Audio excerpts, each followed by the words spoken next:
Welcome to Sivakami சமையல். இப்போ நம்ம சிவகாமி சமையலில் பார்க்க போகிற ரெசிபி வெண்பொங்கல்.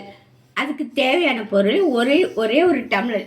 இந்த டம்ளருக்கு ஒரு டம்ளர் பச்சரிசி, ஒரு கால் டம்ளர் சிறுபருப்பு எடுத்துருக்கேன்.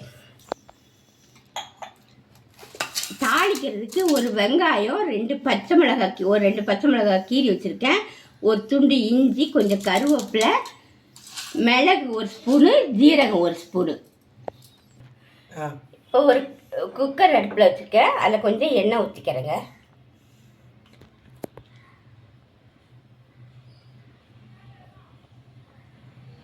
குக்கர் நல்லா எண்ணெய் ஊற்றி காய வச்சுருக்கேங்க. அதில் கொஞ்சம் இஞ்சி எடுத்து போட்டுக்கிறேன். ஒரு ஸ்பூன் மிளகு,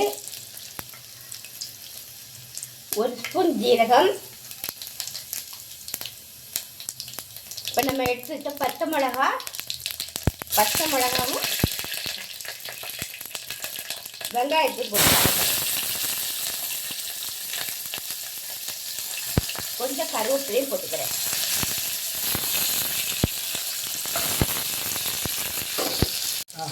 வெங்காயம் நல்லா கொஞ்சம் வதங்கிட்டு நம்ம எடுத்து வச்ச அரிசியும் போட்டுக்கிறேன்.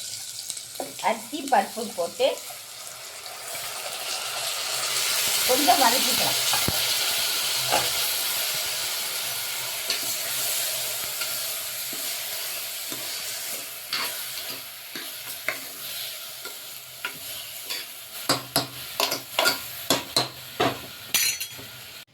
இந்த ஒரு டம்ளர் அரிசி எடுத்துருக்காங்க, அதுக்கு ஒரு 3 டம்ளர் தண்ணி ஊற்றிக்கணும்.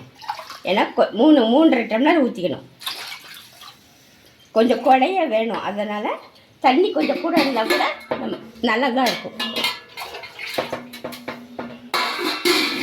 2 மணி ஆமாம், 3 டம்ளர், ஒரு 1/2 டம்ளர்.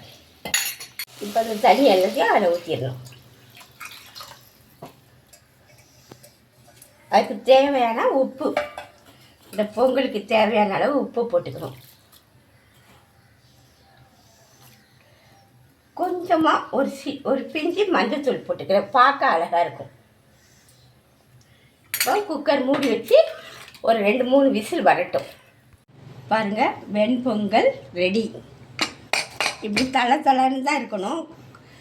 இது ஆறினோன்னா சரியாக இருக்கும். தளன்னு வந்துச்சு பாருங்கள். பாத்திரத்தில் மாற்றிட்டு காட்டுறேன் உங்களுக்கு. பாருங்கள், வெண்பொங்கல் ரெடி ஆகிடுச்சு பாருங்கள். இந்த ரெசிபி உங்களுக்கு பிடிச்சிருந்தா சப்ஸ்கிரைப் பண்ணுங்கள், ஷேர் பண்ணுங்கள், கமெண்ட் பண்ணுங்கள். எங்களுக்கு ஆதரவு கொடுங்க. உங்கள் சப்போர்ட்டு எங்களுக்கு தேவை. வணக்கம்.